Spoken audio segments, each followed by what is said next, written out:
સાવલી તાલુકાના લાંચનપુરા ગામ પાસેથી પસાર થતી મહીસાગર નદીમાંથી મૃતદેહ મળી આવતા પોલીસે તપાસ હાથ ધરી છે. પ્રાપ્ત વિગતો અનુસાર મૃતદેહ વડોદરા કારેલીબાગ પાણીની ટાંકી પાસેના રહેવાસી પ્રવીણસિંહ વાઘેલાનો હોવાની માહિતી મળી આવી છે. મૃતક પ્રવીણસિંહ વાઘેલા ગત તારીખ 29 મે 2025ના રોજ ઘરેથી બેંકમાં જાઉં છું કહીને નીકળ્યા બાદ ગુમ થઈ ગયા હતા. 40 વર્ષીય મૃતક પ્રવીણસિંહ પરિણીત છે અને સંતાનમાં 2 દીકરીના પિતા છે. 29 મેના રોજ ઘરેથી નીકળ્યા બાદ પરત ન ફરતા પરિવાર દ્વારા પ્રવીણસિંહની શોધખોળ કરવામાં આવતા સાવલીના લાંચનપુરા ગામ પાસેથી પસાર થતી મહીસાગર નદીમાં પ્રવીણસિંહનો મૃતદેહ તરતો દેખાયો હતો. સ્થાનિક તરવૈયાઓ અને ફાયર વિભાગ દ્વારા મૃતદેહને બહાર કાઢવામાં આવ્યો. મૃતક પ્રવીણસિંહ વાઘેલાના શરીર પર અને મોંના ભાગે તેમજ હાથના ભાગે ગંભીર ઈજા હોવાનું જણાઈ આવતા મૃતકના પરિવાર દ્વારા તથા પિતાનો આક્ષેપ છે કે મારા પુત્રની હત્યા થઈ છે. મૃતક પ્રવીણસિંહ હરિસિંહ વાઘેલા વડોદરા SBI બેંકમાં લોન એડવાઇઝર તરીકે કામ કરતા હતા. પ્રવીણસિંહ વાઘેલા છે. પ્રવીણસિંહ મારો બાબો છે. એ સવારમાં ઘરે કહીને ગયો કે હું જાઉં છું બેંકમાં. કઈ તારીખે? 29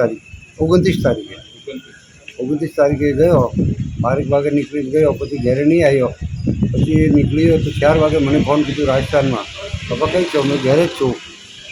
તો કે પપ્પા ખેતર વેચી દો ને. મેં બેટા વેચી દઉં કોઈ ગ્રાહક આવે તો. એને પછી એને મને કીધું કે સારું બાપા સારું. પછી ફોન એને બંધ કરી નાખ્યો. કેટલા વાગે ફોન કર્યો હતો? એને 4 સાડા 4 વાગે.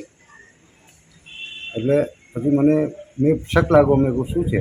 પાછળ નદી હતી, એ કિનારી ઉપર બેઠો હતો. એની જોડે એને ફૂલ દારૂ પીવડાવ્યો, કોઈ એક શું ખવડાવ્યું એ મને ખબર નથી. પછી એને ધક્કો માર્યું, યા પછી કોઈ માણસ ભાગી ગયા. આ એકલો આવે એવું નથી. એને હાથ ફ્રેક્ચર છે, હાથ અહીંથી ફ્રેક્ચર છે. બાઈક એને ચાલે નહીં એટલે દૂર. હવે આવ્યો કેવી રીતે? એની જોડે કોઈ માણસ છે. પણ મને શક છે ધીરેન્દ્રસિંહ ઉપર. ધીરેન્દ્રસિંહના કાવતરા છે. એટલે હવે શું કરવાનું એ બધું આપ જાણો. નદીમાં ડૂબી ગયા એવી માહિતી તમને કોણે આપી? નદીમાં ડૂબી ગયા તો એ તો હું અહીં પછી આવ્યો ને, મારા કાકાના છોકરા હતા ને બધા, એમને પછી બાઇક મળ્યું. બાઇક મળ્યા પછી એ લોકો બધી જગ્યા ખોર્યો, નહીં મળ્યો. એટલામાં હું આવી ગયો અહીં.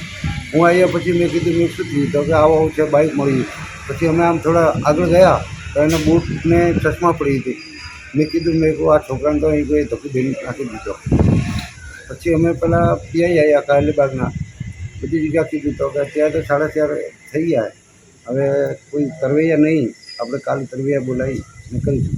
એટલામાં અમે હજુ ઊભા જ હતા ને 5 જ મિનિટમાં લાશ બહાર આવી ગઈ. બહાર આવીને તો એક માણસ ઊભો હતો, એને કીધું ઓ લાશ આવી. તો પછી આ તરવૈયા અંદર ઉતરી અને લાશને બહાર લાવ્યા. પછી અમે અહીં લઈને આવ્યા. એ બધું સાવલી પોલીસ સ્ટેશનમાં અમે લખાવી દીધું કે જે લખાવાનું છે એને. પછી એને અહીં લાવી અને પોસ્ટમોર્ટમ માટે અમે